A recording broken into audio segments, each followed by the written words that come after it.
We'll start in 1 minute.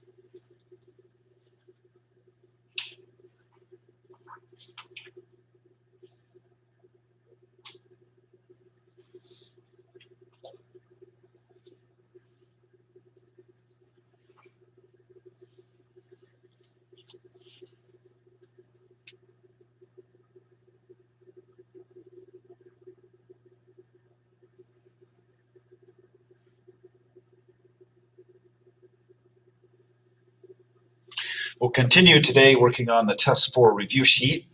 Remember that Test 4 is this Friday over Chapter 11, Sections 1 through 9.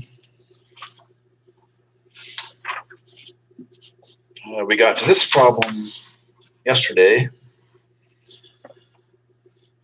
Determine if this series converges or diverges. The terms are 3 to the n times n to the second divided by n factorial. So let's try the ratio test. We compute the limit of the absolute value of the n plus first term divided by the nth term. So in the numerator, we have 3 to the n plus 1 times n plus 1 squared divided by n plus 1 factorial. And then we divide that by the nth term, 3 to the n times n to the second over n factorial.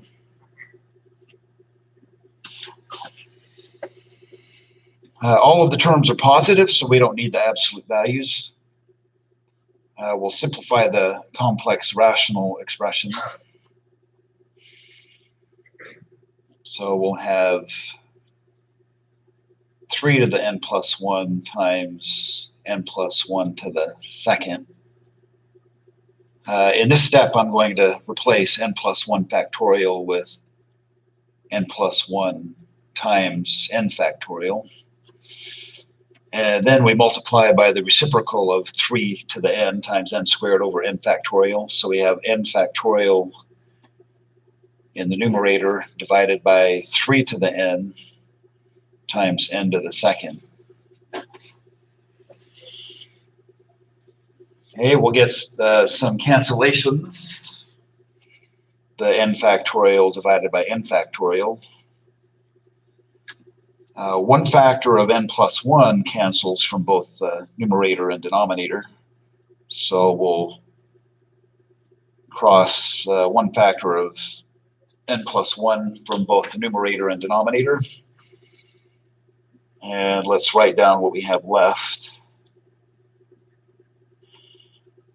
3 to the n plus 1 divided by 3 to the n is just 3 in the numerator. So we can write 3 in the numerator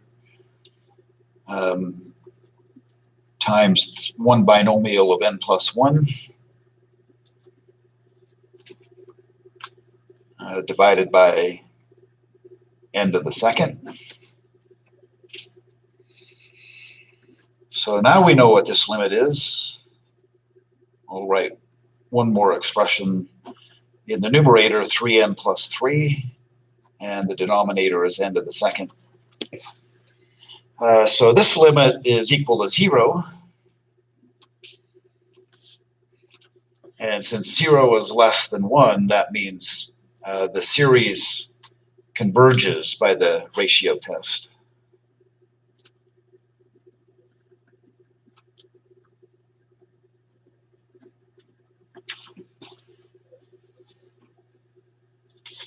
Okay, on the next page, the exercises are to find the radius and interval of convergence for the power series.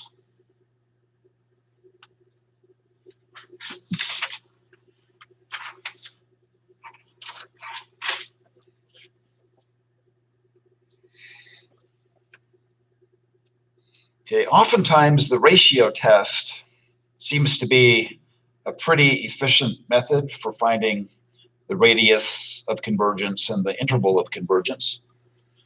So we'll apply the ratio test for this first one.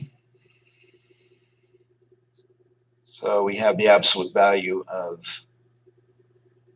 n plus 1 factorial times x to the n plus 1 over n factorial times x to the n.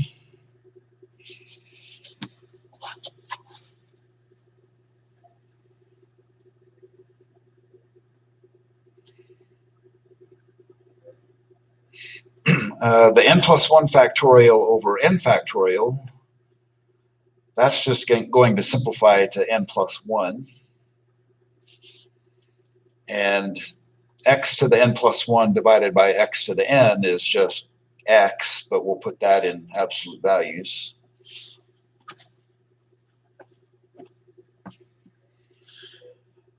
And then we compute the limit.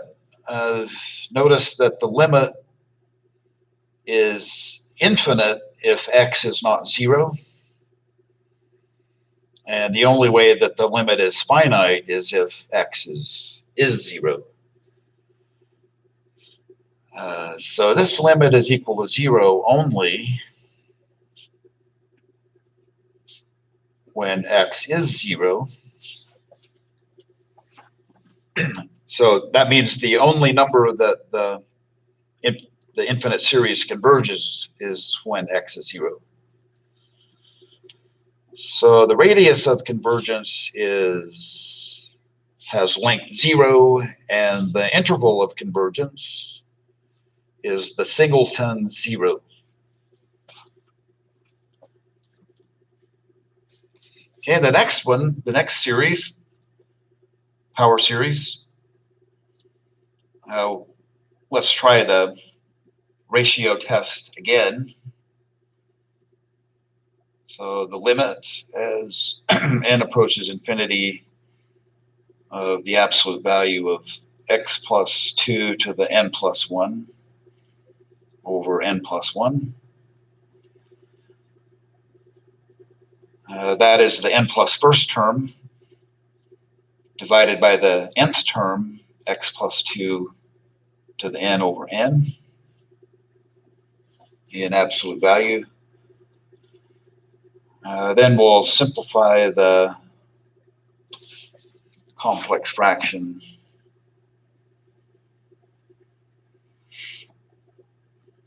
I'll go ahead and write it. So it's the absolute value of x plus 2 to the n plus 1 over n plus 1 times n over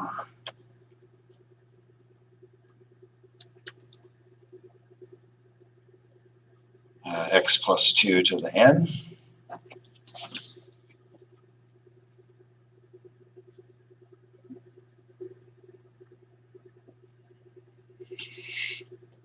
So n over n plus 1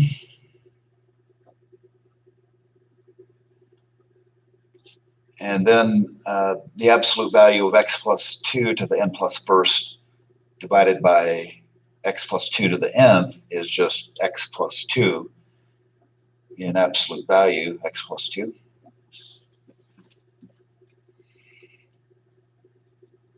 Okay, the limit of n over n plus 1 as n goes to infinity is 1. So this limit is equal to the absolute value of x plus 2. And according to the ratio test, this will converge when that is less than 1. So to solve this inequality, this absolute value inequality, -1 is less than x plus 2, which is less than 1. Subtract 2 from all three parts. We get -3 is less than x, which is less than -1. When we test the endpoints,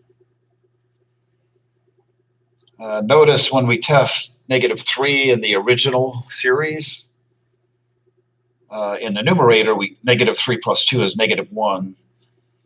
So we have the alternating harmonic series when x is negative 3. So it converges when x is negative 3. But at the other endpoint, negative 1 plus 2 is 1. And the series is the harmonic series, which diverges. Okay, so the radius of convergence is 1. It's half the interval, half the length of the interval from negative 3 to 1. So that the radius is 1, and the interval of convergence is bracket negative 3, comma, negative 1, parenthesis. So this means negative 3 is part of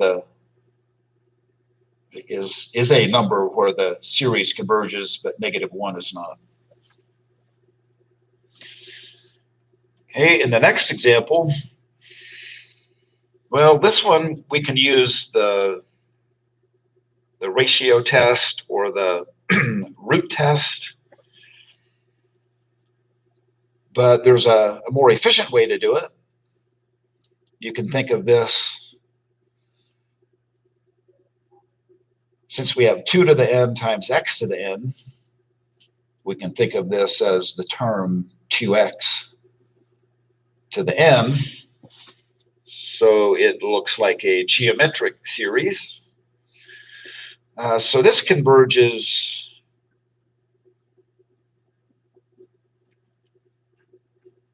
when the absolute value of 2x is less than 1, because it's just a geometric series.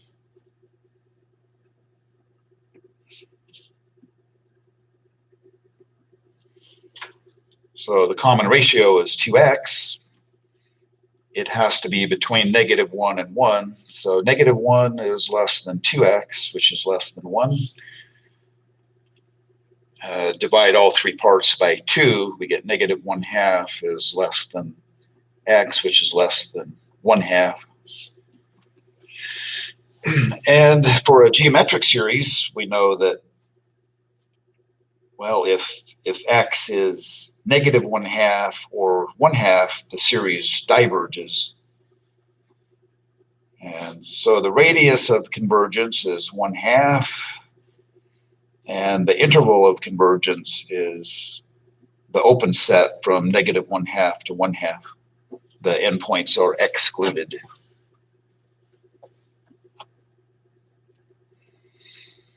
All right, the next example, the terms in this series are 2 to the n times x to the n divided by n factorial.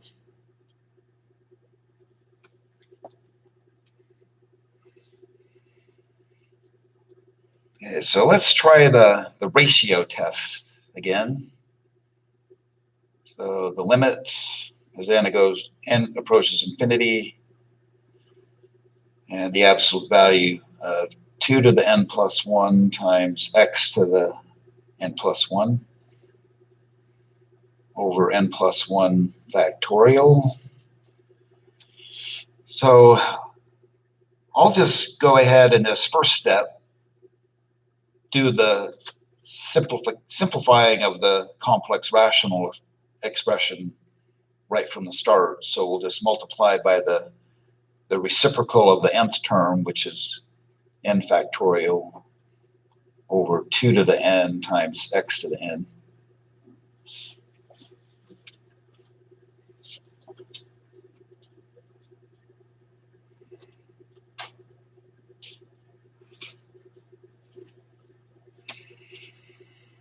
All right, so 2 to the n plus 1 divided by 2 to the n, that's going to simplify to 2. The absolute value of x to the n plus 1 divided by the absolute value of x to the n, that's going to simplify to the absolute value of x in the numerator. I'll go ahead and write n factorial, and then in the denominator replace n plus 1 factorial with n plus 1 times n factorial. And then the n factorials cancel. And so now we have the limit as n approaches infinity of 2 times the absolute value of x divided by n plus 1.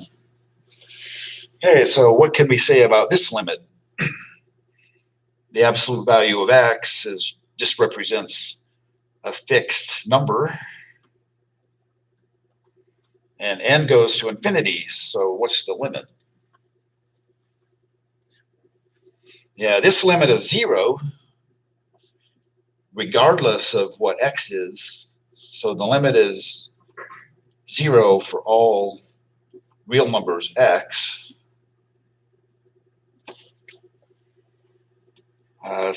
So the infinite series converges for all real numbers. The radius of convergence is infinity. The interval of convergence, all real numbers from negative infinity to positive infinity.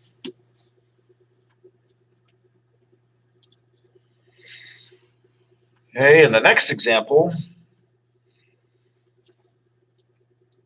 the terms in this power series, n factorial times x to the n divided by n to the n.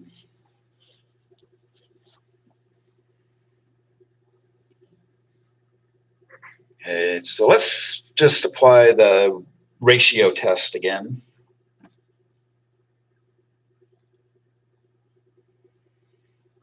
So ratio test.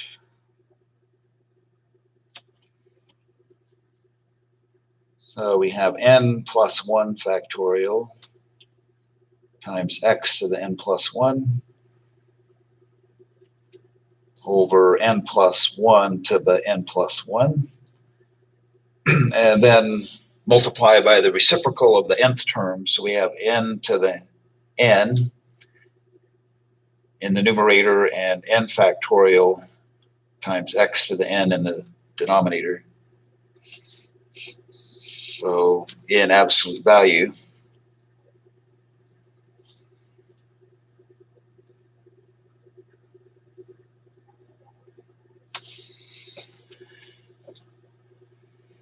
okay, I'll rewrite the n plus 1 factorial as n plus 1 times n factorial. The absolute value of x to the n plus 1 divided by the absolute value of x to the n. That will simplify to the absolute value of x in the numerator. And for now, I'll just go ahead and write n to the n.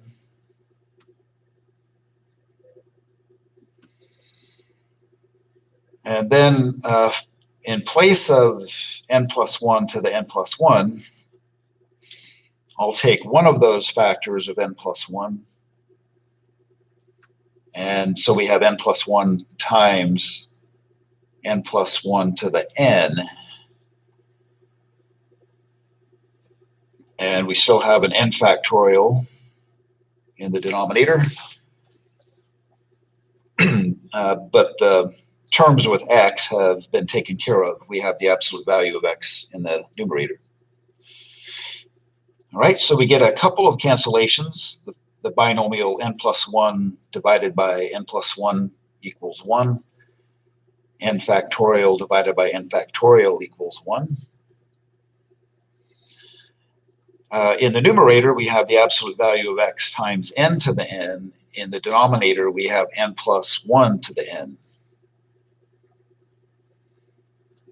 So let's write this as the limit as n goes to infinity. So I'm just going to write, instead of n to the n over n plus 1 to the n, I'm going to write it as n over n plus 1 to the n, and then times the absolute value of x.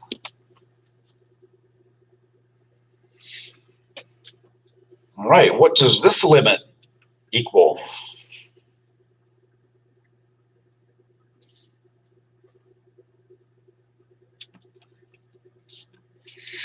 I'll rearrange this this term, n over n plus 1 to the n.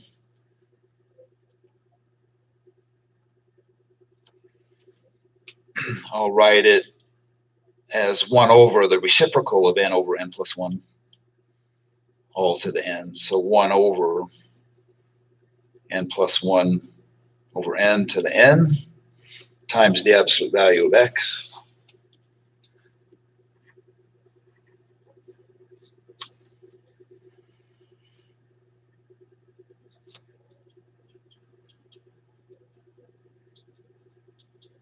And then in the next step, since in the numerator, since 1 to the n is just 1, I'll write it as 1 over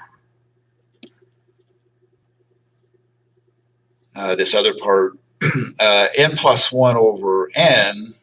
Since there's just one term in the denominator, we can write it as 1 plus 1 over n, and then the exponent n applies to that, times the absolute value of x.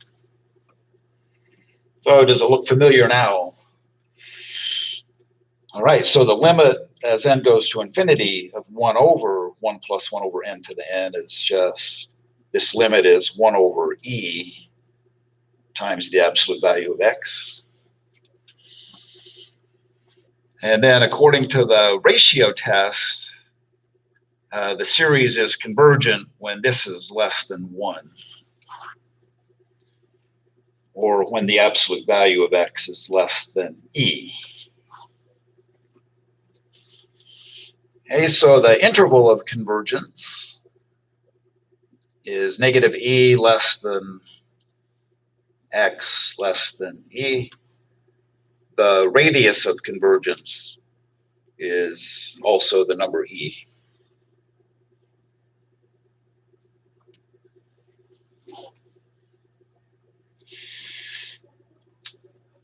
I'll leave the rest of this for you to do. Check to see if the endpoints are included or excluded.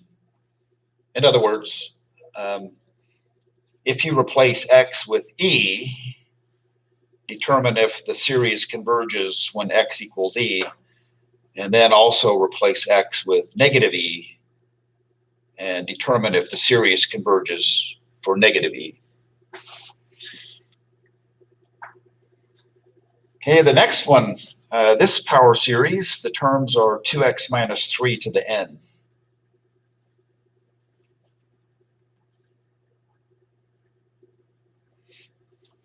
Okay, so there's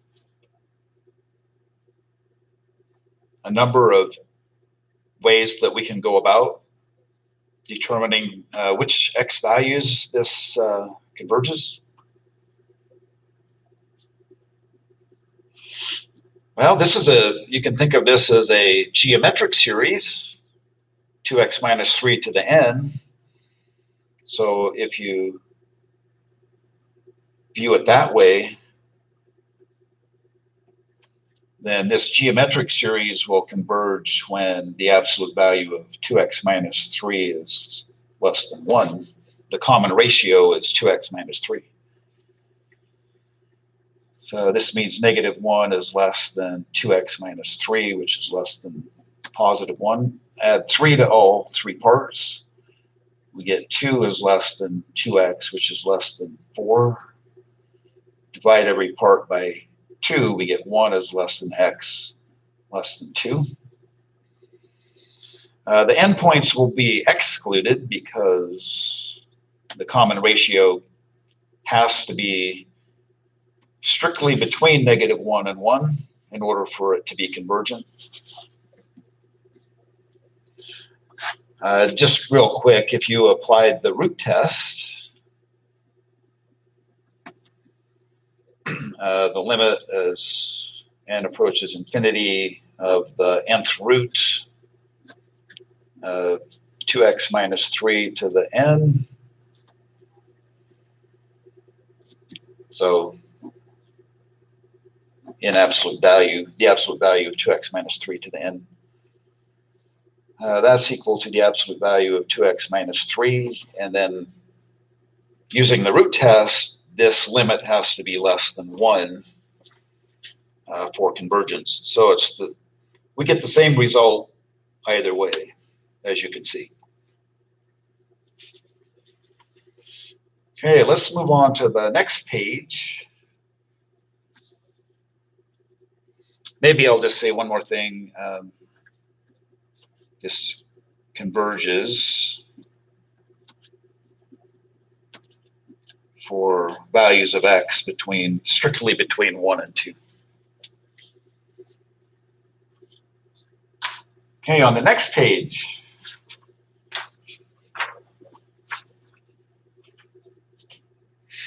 if you worked on these already, you probably discovered that this is not nearly as ominous as it appears.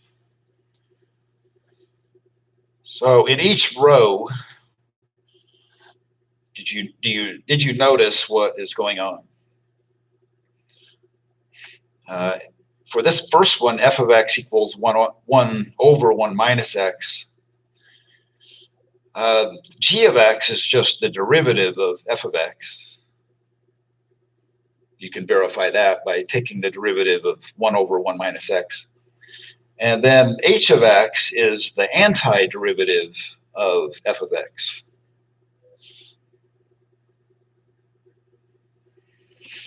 So with that in mind, if we can just find a power series for f of x, then to find a power series for g of x, we just take the derivative of the power series for f of x.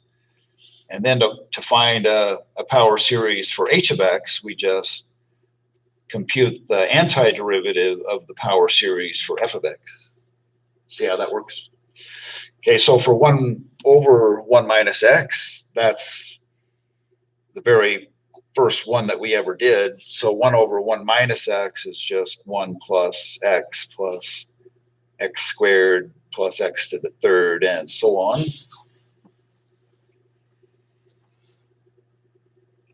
1 over 1 minus x squared is the derivative of 1 over 1 minus x.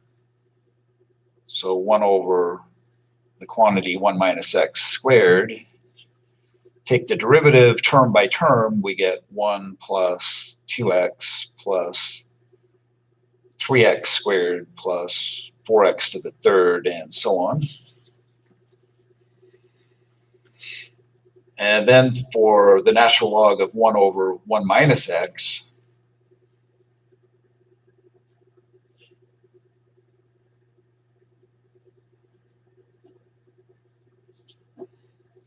that is the antiderivative of 1 over 1 minus x.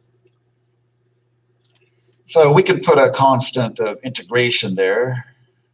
So we're just going to compute antiderivatives of the terms from 1 over 1 minus x.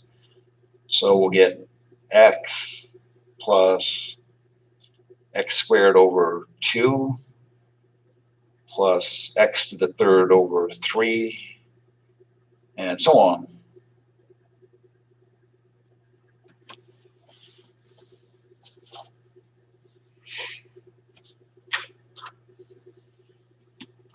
We can determine what the constant of integration is. So notice that if we replace every x with 0, on the left-hand side, we're going to get the natural log of 1, which is 0. And on the right-hand side, we just have c after we replace x with 0. So we get the natural log of 1 is equal to c, which is 0.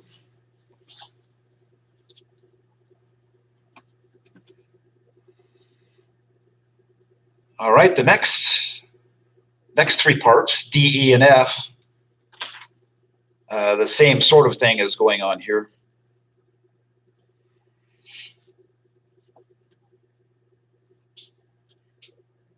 So at the very least, we want to be able to find a power series for 1 over 1 plus x. So what do we get when we write down the power series for 1 over 1 minus x?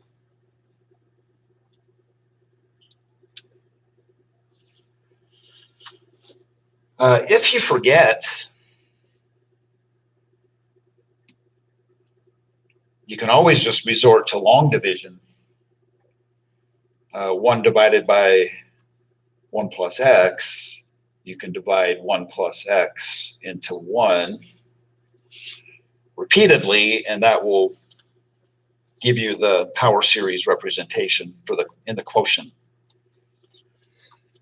Or you can just remember 1 over 1 plus x. Think of that as 1 over 1 minus negative x. So we get 1 plus the term negative x to the first, plus the term negative x to the second, and so on. And then we can write it as 1 minus x plus x squared minus x to the third plus x to the fourth, and so on. It's an alternating series. Then you can verify that the derivative of 1 over 1 plus x is negative 1 over 1 plus x squared. And to find a power series for that, negative 1 over 1 plus x squared, just find the derivatives of this power series term by term.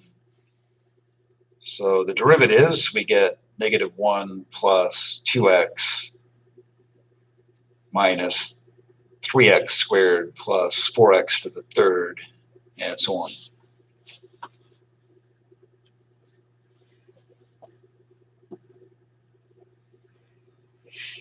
Okay, then for the natural log of 1 plus x, the power series for that is the antiderivative of 1 over 1 plus x.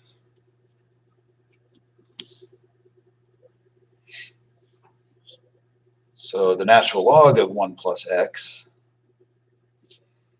since we're computing an antiderivative of 1 over 1 plus x, we will put in the constant of integration for now, and then find antiderivatives of 1 over 1 plus x term by term. So we get x minus x to the second over 2 plus x to the third over 3 minus x to the fourth over 4, and so on. And then to find the constant of integration, in this case, if we let x be 0 again, when x is 0, we get the natural log of 1, which is 0, and on the right-hand side, we get c. So that must mean that c is 0.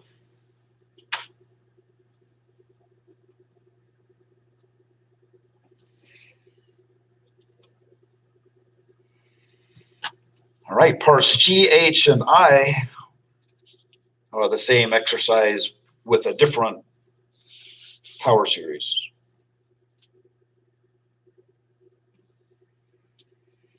Okay, what's the power series representation for 1 over 2 minus x? Sorry, I said that wrong. 1 over 1 minus 2x.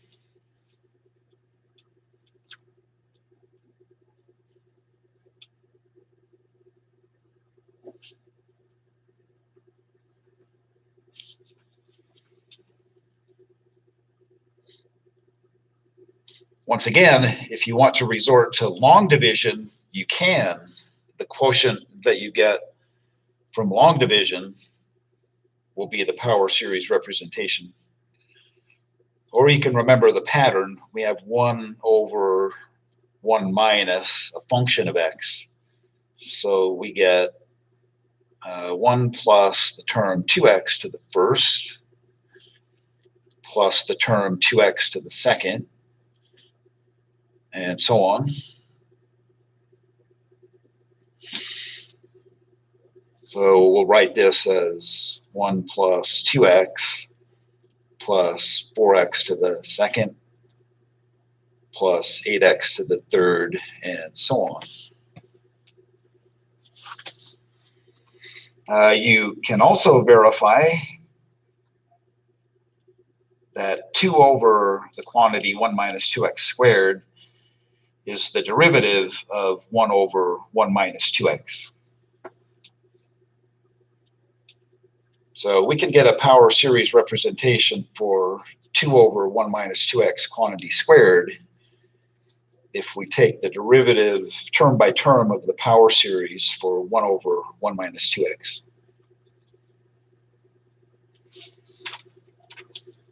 Okay, so our power series representation of 2 over 1 minus 2x quantity squared.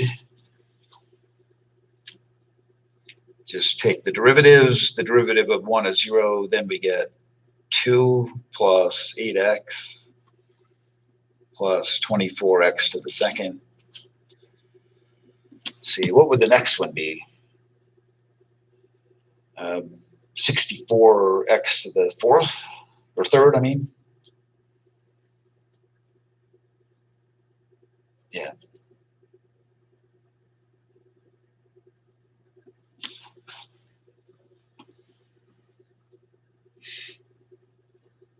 This is a little more challenging, but you can verify that the antiderivative of 1 over 1 minus 2x is 1/2 times the natural log of 1 over 1 minus 2x. It's not too hard, really. You can use the substitution rule when finding an antiderivative of 1 over 1 minus 2x. Okay, so here we'll write 1/2 times the natural log of 1 over 1 minus 2x. We integrate the power series for 1 over 1 minus 2x. So we put the constant of integration and then write down term by term the antiderivatives. So the antiderivative of 1 with respect to x is x, and then plus x squared, and then plus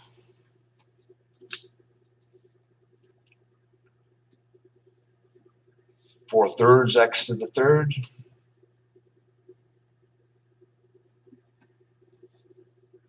And the next one is 2x to the fourth.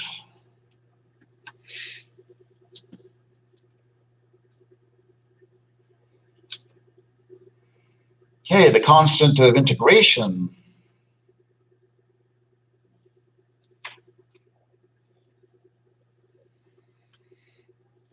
Well, it looks like c is going to be 0 again, because when x is 0, we get 1/2 times the natural log of 1, which is 0. And 0 equals c, so c is 0 again.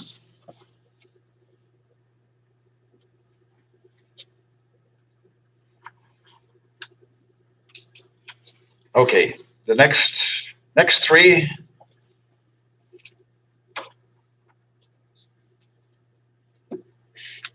Find a power series representation for 1 over 1 plus x squared. So 1 over 1 plus x squared. I won't write it, but you can think of that as 1 over 1 minus negative x squared. So the terms will be 1 minus x squared plus x to the fourth minus x to the sixth plus x to the eighth, and so on.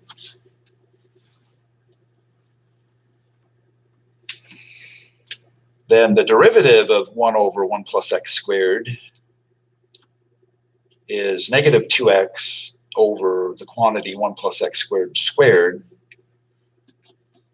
So the power series representation for negative 2x over 1 plus x squared squared we can get that power series representation by taking the derivatives of this power series, and we'll get negative 2x plus 4x to the third minus 6x to the fifth plus 8x to the seventh, and so on.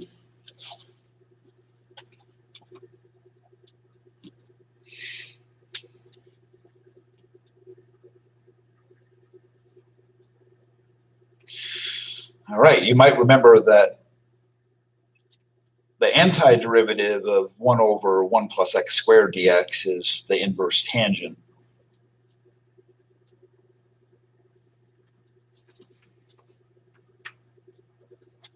So that's one of our more common antiderivatives.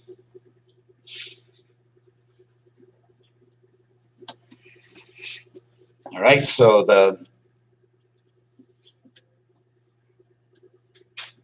inverse tangent, we'll just put the c there, and then find antiderivatives of 1 over 1 plus x squared term by term. So we get x minus x to the third over 3 plus x to the fifth over 5, and so on, minus x to the seventh over 7.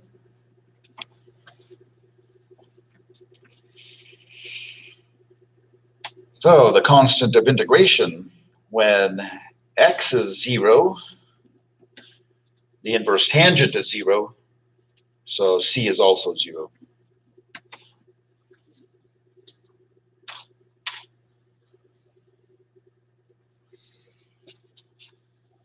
Okay, let's move on to the last page.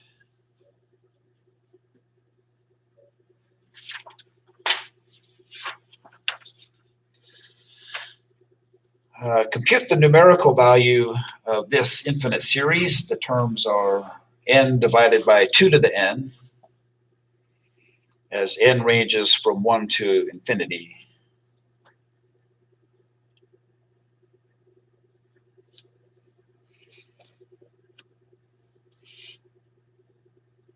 Well, we've seen something like this before, similar. So if we can find a function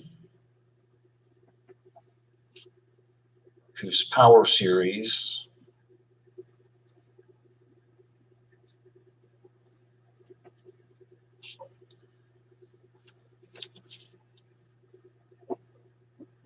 is the power series from n equals 1 to infinity of n times x to the n,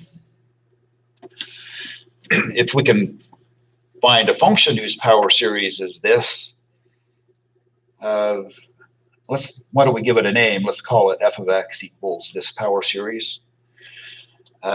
If we can find the function f of x, then all we would have to do is evaluate this function when x is 1/2. So then evaluate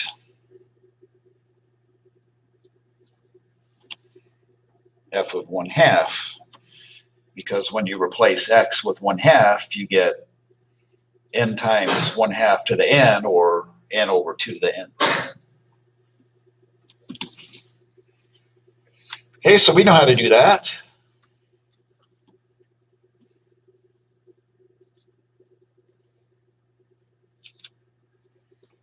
So we start at ground zero.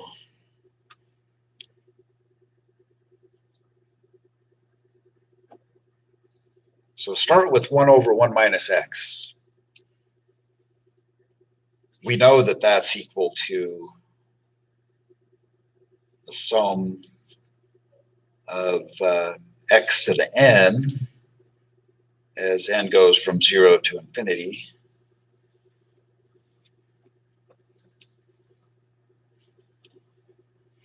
Then if we take the derivative of that,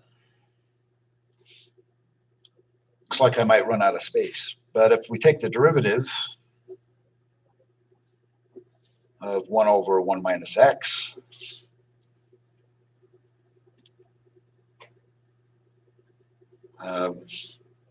which is 1 over 1 minus x squared,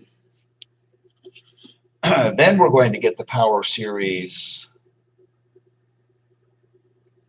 from n equals 1 to infinity of n times x to the n minus 1.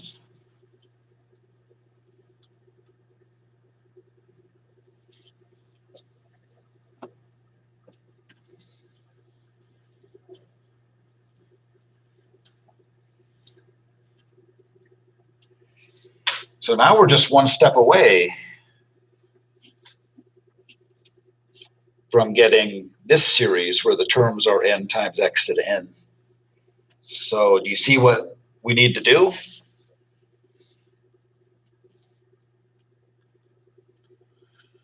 So if in this series where we have the terms n times x to the n minus 1, if I multiply each of those by x, we'll get the terms n times x to the n.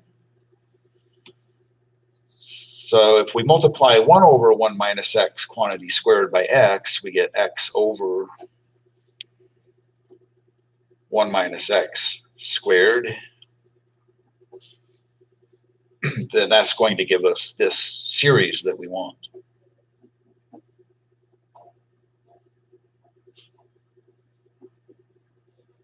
So this is our f of x.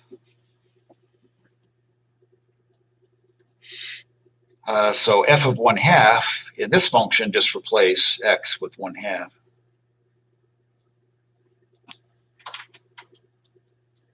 See how that works?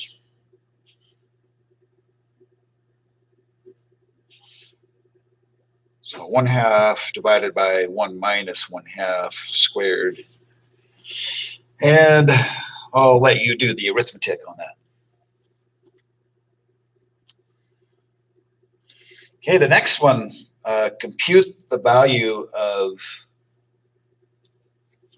this infinite series. It's an alternating series, -1 to the n minus 1 times 1 over n. So this is the alternating harmonic series.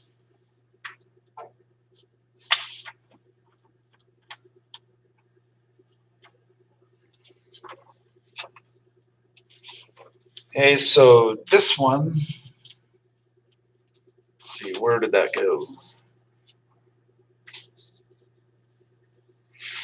On the previous page, we have the power series for the natural log of 1 plus x, which is x minus x squared over 2 plus x to the third over 3 minus x to the fourth over 4, and so on.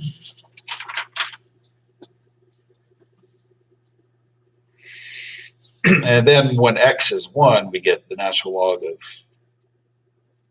1 plus 1 is 2. And then we get 1 minus 1/2 plus 1/3 minus 1/4, and so on.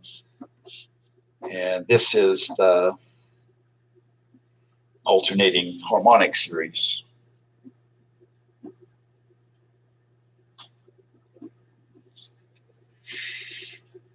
So we saw this earlier this week sometime, that the natural log of 2 is equal to the alternating harmonic series.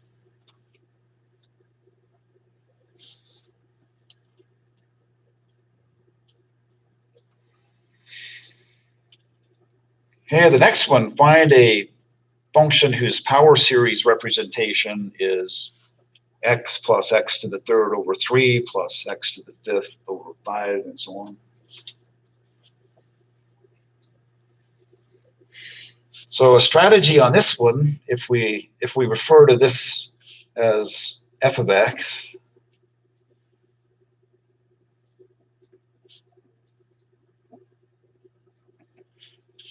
and then take the derivative f prime of x, we'll get 1 plus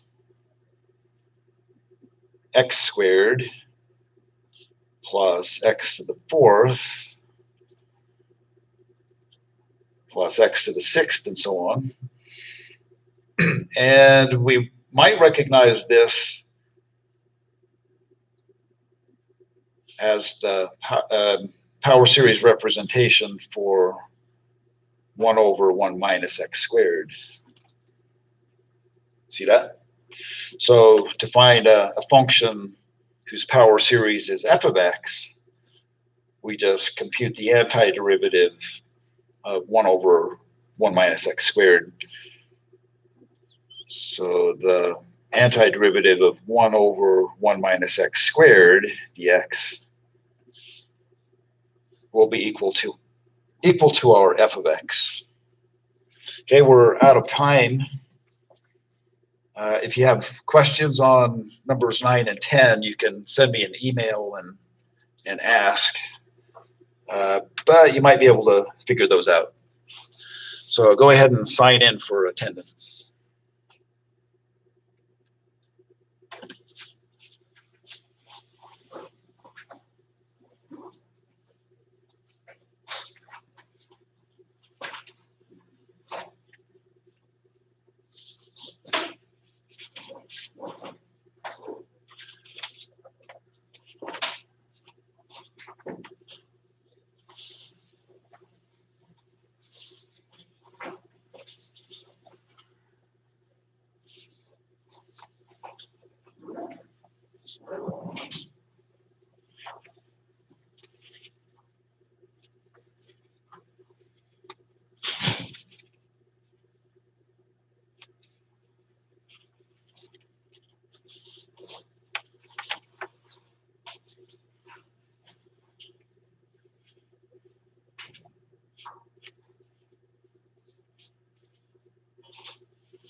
Find anything out? Yeah, so we don't leave until noon on Friday, so I'll be able to take it. So, all right. Sounds good. All good. Thank you.